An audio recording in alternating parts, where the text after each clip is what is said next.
Hey, it's Chuck Armstrong with Loudwire Nights, and this is Loudwire Nights On Demand. We recently chatted with Mike's Dead about touring with Ice Nine Kills and In This Moment, and how he fell in love with heavy metal. This first aired on Thursday, May 23rd. Here you go. Well, tonight we've got a very special guest who toured with Ice Nine Kills last year. He's been on the road with In This Moment, and now is looking forward to some big festival dates and a massive North American tour alongside Upon a Burning Body. And he recently released the incredible music video for his latest song, Bestrafe Mich, which is German for Punish Me. We are talking to Mike's Dead. Mike, thank you so much for hanging on the show, man. Yo, thanks for having me, Chuck. I'm super stoked to talk to you. So listen, before we get too deep, for the uninitiated, for the listeners who might be not as familiar with Mike's Dead, can you talk a little bit about your journey over the years as a musician, as an artist, as a singer, as all of this? Yeah, for sure. I think it's really interesting. I think a lot of people don't know that I write and produce everything. I actually went to a production school when I was 20, in my early 20s, basically out in California. I was studying, all sorts of different production and engineering and everything like that. And so it's kind of developed over a long-term time where I started, I honestly was a little bit more in the electronic space when I started dabbling there, making beats for rappers or pop musicians and stuff like that, and then kind of inevitably growing into what was the underground hip hop space, and then watching that kind of develop a little bit more during COVID. Me f***ing around and learning how to play guitar and experimenting with heavier music that I already was, and then dialing that into what now is the current sound of Mike's Dead, which is this very industrial, underground, a blend of industrial metal or industrial hip hop, whatever you want to call it. So were you a fan of metal, of heavy metal, of that kind of music, or did it just start kind of coming out as you started messing around on the guitar? What's funny is I knew limited amounts of music in that space. I never really listened to Slipknot. I never really listened to Manson. I didn't even really know who Rammstein was. But I dabbled a little bit. When I was in I'm trying to think 6th, 7th grade, it was more Bring Me the Horizon or Devil Wears Prada, stuff like that, more in that kind of deathcore, Warped Tour phase of things. But I never was really super dialed in with System of a Down or Limp Bizkit and stuff like that. And it was funny because I started making music, and obviously when you're learning how to play guitar, you're really just playing bullshit simple power chords. And the music the music that I was making was very simplistic, but if you go back and listen to a lot of the early industrial guys like Manson or Rammstein or Nails, a lot of that was simplistic. A lot of Rammstein's riffs are super easy to play and super easy to learn. So a buddy of mine was like, dude, this kind of sounds like early Manson. This kind of sounds like early Rammstein. And I was like, I need to familiarize myself in this genre a little bit more, because it was just stuff that I was writing organically. Yeah. I always have just written darker, stranger, creepier music. So once it was oh, okay, cool, I'm learning this stuff pretty fast. My old guitarist at the time was teaching me. We did weekly guitar lessons during COVID because we had nothing else to do. And it just kind of, it kept developing. And now I think if you listen to maybe some of the stuff in the last 2 years, you can see the simplicity of it. Songs like Puppets, for example, it's very four on the floor, right down the middle, industrial kind of type of song, versus Bestrafe Mich, which is much more integral. It has more parts. It has more, personality, I think. Yeah. If you listen, having the techno pre-chorus, that was something, I still love electronic music, and I come from that. And so having that type of, that type of shift in the song has been something that dynamically works really well live, and people kind of perk up and they're like, huh, this isn't normal metal music. So you mentioned Bestrafe Mich. Let's get right into that. It's your latest single that you've released this year, and the music video for it is it's pretty wild, man. For listeners who maybe haven't seen it, or even if they have, I mean, there's still a lot to unpack with it. And so, just jump right into it. Where did the inspiration for this video come from? It was a mix. I'm trying to think of the references. I know I pulled a bunch of different references when we came up with this one. I help write treatments. I help come up with the concepts. The Mike's Dead brand is, I'm just very in everything, and that's just kind of how I prefer everything to be, because I'm incredibly neurotic and have a lot of ideas. The guy who shot it, Miles, came through via recommendation from my product manager over at Hopeless, Nona. and he was really trying to do something kind of strange and out of pocket. And I think I referenced like the Ghost Main setup, the white kind of, I'm trying to think, that white body paint, kind of almost like referencing that, like, you ever see Mad Max with Oh yeah, for sure. I know exactly who you're talking about. Yeah, the war boys, the guys that drive those little carts around. That's kind of where I was pulling from the inspiration on the makeup, and we kept slowly getting weirder and weirder. I think I referenced like 2 Rammstein videos. Like there's one where they're all like leashed up and they're like crawling out of the subway. I can't remember which song it is, but we kind of like, we pulled very small references from a few different videos, and then we kind of just did our own thing and really experimented. Miles knew this awesome chick, Missy, who did all of the costume design and makeup for the video, and that's honestly what really set it apart. She just did, it went public that she just did Corey Taylor's new mask for Slipknot. Oh, wow, that's awesome. Yeah, she's awesome, and she really, like, she has like a whole troupe of people out in LA that she consistently works with. So pretty much everybody that you saw in the video, minus like 1 or 2 people, were all from her camp and, you know, her costume designs and everything like that.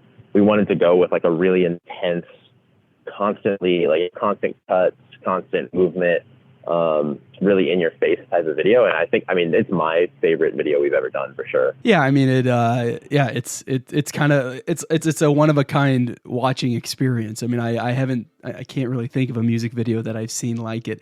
You reference a couple that sort of inspired you or that you reference, but, you know, like you make it your own for sure. Oh yeah, I have to. I'll never, you know, as who I am as an artist, I think it's part of art is, you know, being inspired by other people, but at the same time, like, you really have to bring your own personality and uniqueness to things. I think there's way too much copying and way too much just like saturation and repetition right now in the industry, whether it be like bands that are just like, oh, I want to sound like Bring Me the Horizon and pop the same fucking formula, or people ripping off music concepts or content concepts. I don't know. It's pretty prevalent right now. Yeah, no, I got you, man. And listen, I mean, beyond the video too, when the single came out, you called it, I think you said this is your favorite song that you've ever released, and you've been releasing music for several years now. What is it about this one that stands out to you that makes you say that? I think it's just, there's a certain level of like undeniability and authenticity in it. It's very strange. It's very raw. Like lyrically, it's a little jarring depending on your palate, I guess.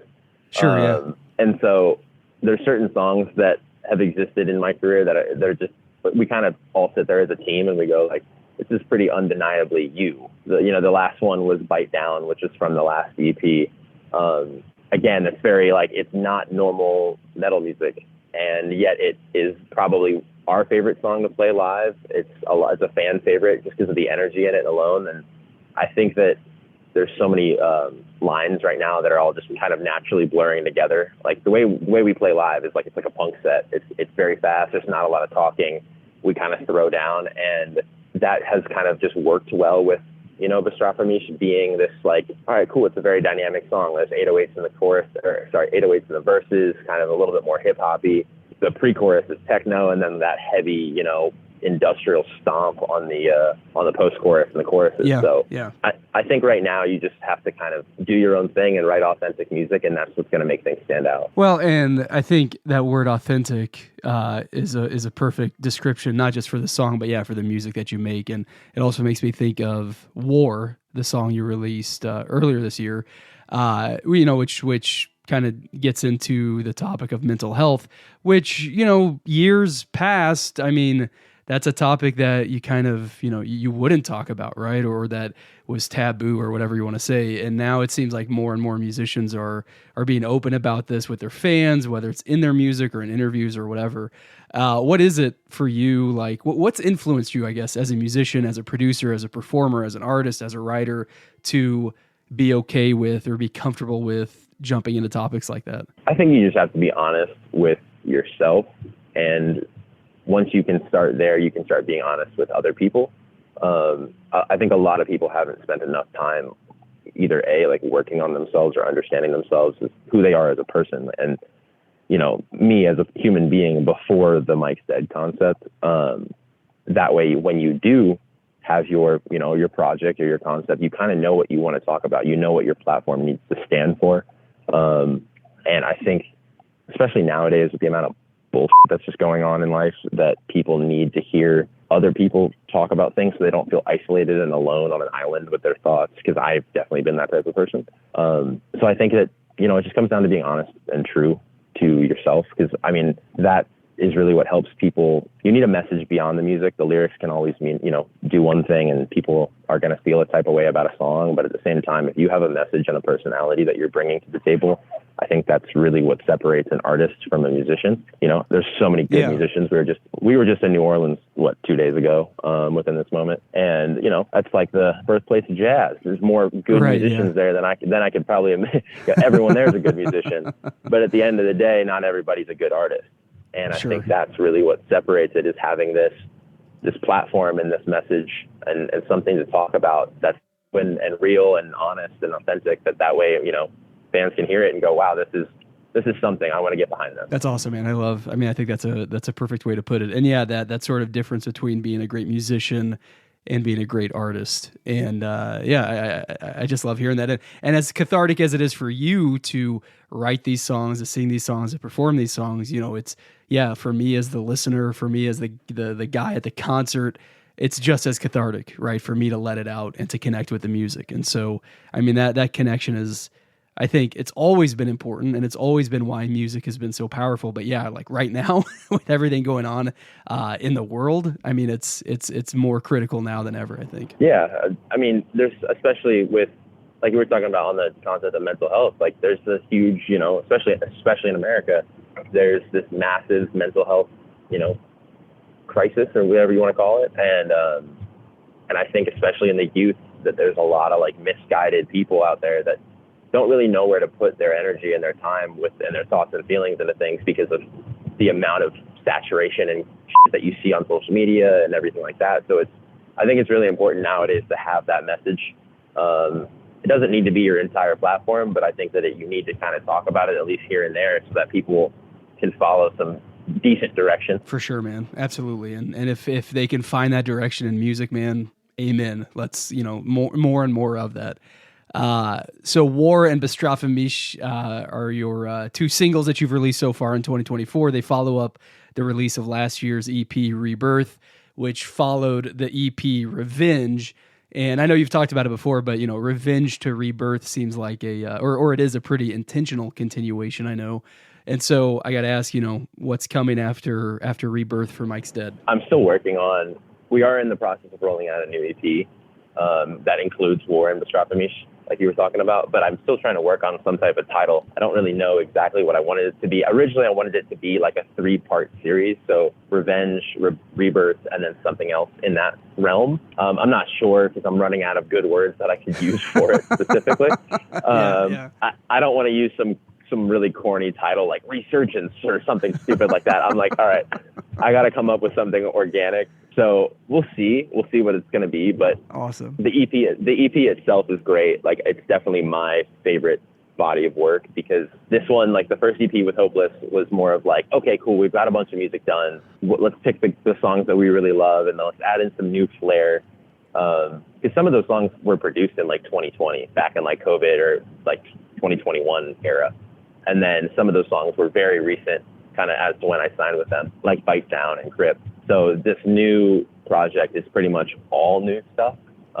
Like Bestrafe Mich we wrote last year, War we wrote last year, and then this next one is going to be massive. If you like hardcore music or just heavy music in general, that's going to come out, I think, end of June, right before we kick off with Upon a Burning Body. We've been playing it out every night, and it's disgusting. Awesome, man.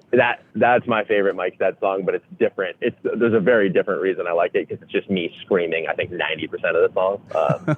But yeah, we're definitely in the process of rolling out this next EP. Well, I got to say too, just hearing you get excited about this new EP, saying it's the best stuff you've made. Like, as a creator of art, as a musician, as a performer, like, that's just got to be such a great feeling, right? To continue making new music and feeling like, man, I'm making better and better music every time I set out to make something.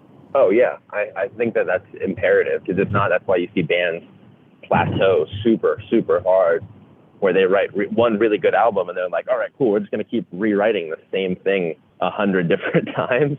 I think you have to keep like growing and experimenting and trying new weird shit and seeing what works. And like bands that have done that really well, like Bring Me, for example, you know, they don't have that same sonic sound when they released, Suicide Season back in like early 2000s. I remember that was the album that got me into Bring Me. You have to kind of experiment and grow and start doing weird, different shit.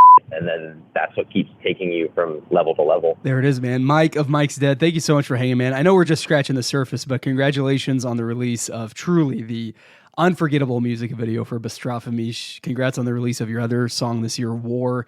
Listeners can dive into all of that and more. Grab your full tour plans for this year, everything at mikesdead.com, mikesdead.com. Mike, I cannot wait to see all that's to come, to hear this new EP this year and see what else is on the horizon for you. Hopefully we can have you back on the show to hang again soon. Absolutely, dude. Thank you so much for having me on.